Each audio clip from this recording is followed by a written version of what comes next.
So mga ka-amigo, mayroon tayong i-installan ngayon. Dito tayo sa DNR Mayapa, Calamba. So ang i-installan natin is Hyundai Tucson. So ngayon pupunta na yung Hyundai Tucson. Bali anuhin na natin, i-installan. Ayan po yung i-installan natin mga ka-amigo. Lumabas na, yan, pupunta yan dito. Ayaw call. Ayan na si Sir. Ayan na. Ayos sir, good morning sir. Good morning po. Dito alas maaga pa. Balik yung kachat ko?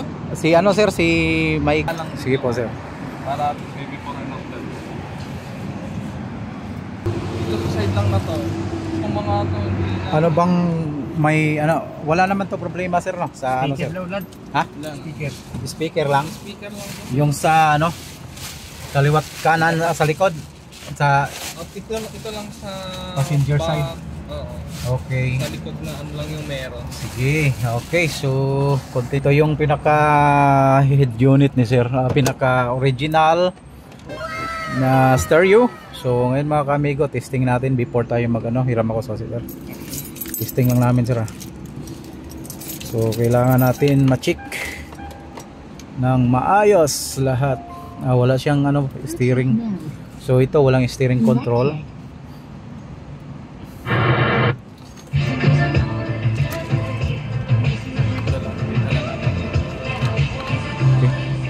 Tapos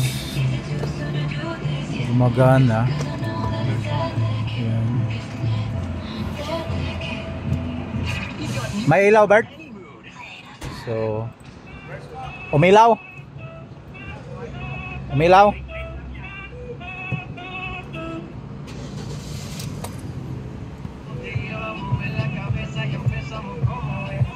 Meron?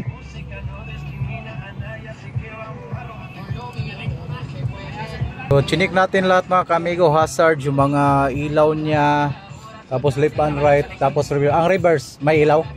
Okay. Okay na. So bali okay daw, bali chinik namin. So okay naman yung reverse niya.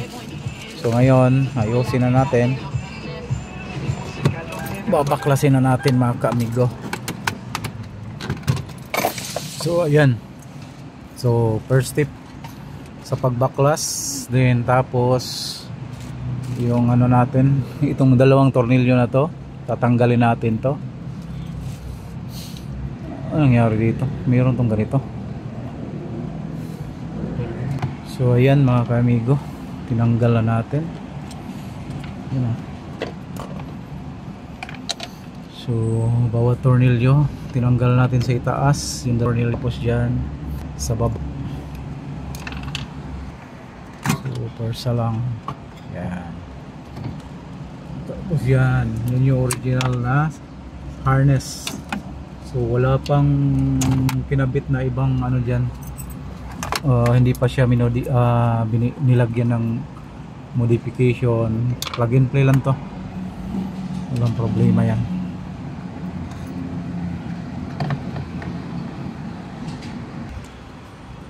So ayan.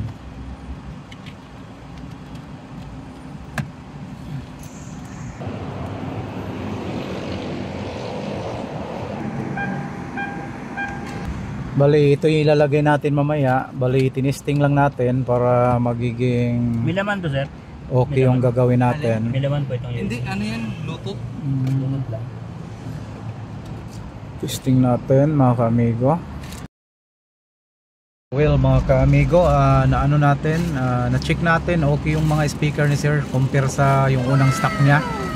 Yung unang stock niya hindi po tumutunog yung ano, yung sa likuran na speaker. Kaya ngayon sir, okay na, nakita mo talaga sir. So patuloy natin yung, so ngayon mag-ano na tayo, maglalagay na tayo ng camera. May camera sa harap to Bert? Camera sa harap.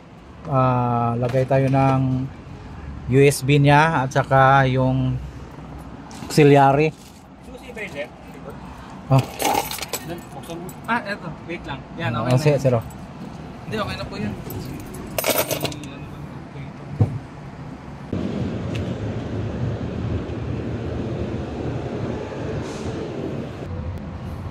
So yan yung katahatin mga amigo.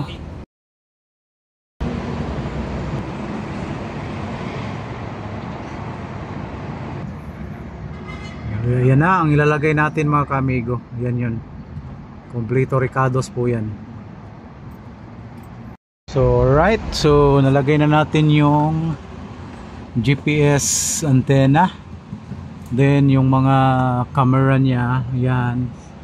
Nandito na, nakaabang na to, USB. Ito yun sa GPS. So ilalagay din natin to sa likod ng monitor. Tapos ito yung para sa camera sa reverse.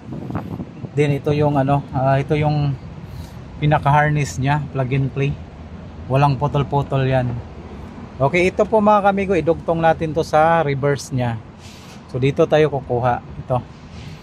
Yan, reverse. Yan, dugtong lang natin yan. Ito, kailangan madugtong. Para pag nag-reverse siya, yung power magti-trigger tapos lalabas yung reverse. Sana all. Tapos ito pa mga auxiliary need din to kasi kung gusto mag-upgrade ng customer ng mga subwoofer, speaker, tapos kung ano-ano yung auxiliary na pwede siya. Pwede lagyan ng karaoke. So ito, antenna ng Bluetooth at saka Wi-Fi. Tapos the same time i-connect sa dito para sa reverse. Okay? So ganun lang kasimple yung installation natin mga kamigo, yung Daytoson 2013.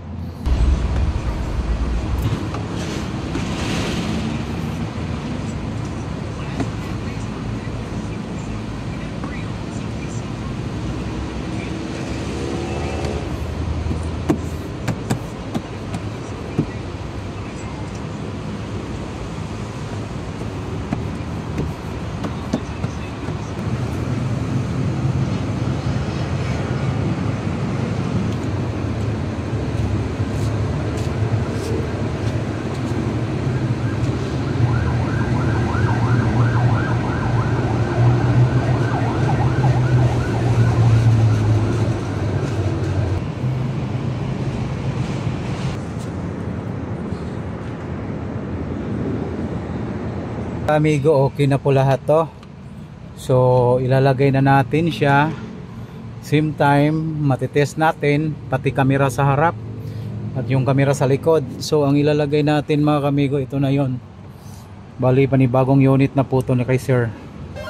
So plug and play lang po yan, wala po yung splicing. Lahat is plug and play. Okay, lagay na natin.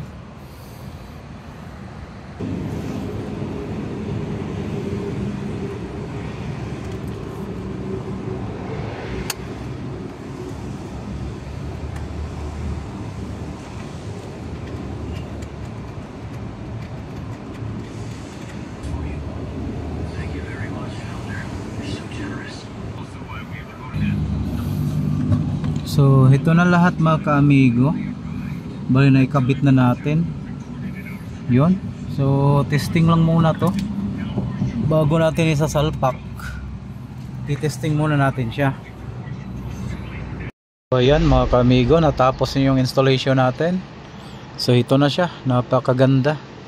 Ito yun, Daytoson 2013. Tapos ayan na po siya mga ka-amigo. So bali check lang natin.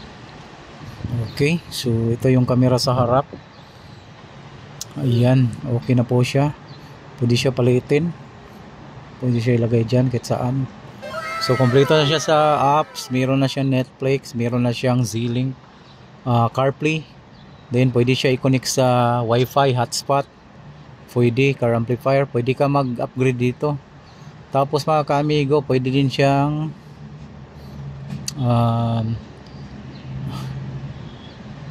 ayan, yung mga apps niya. So kompleto po yan. May Bluetooth na rin, may Netflix, music, video. Kahit 4K resolution pwede sa kanya. So ganun po yung kagandahan sa unit natin. Then i-try lang natin yung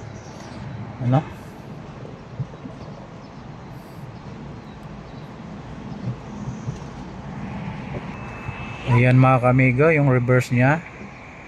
So napaka Sana all. niya, napakalinaw. So ayan po. Yun. Okay.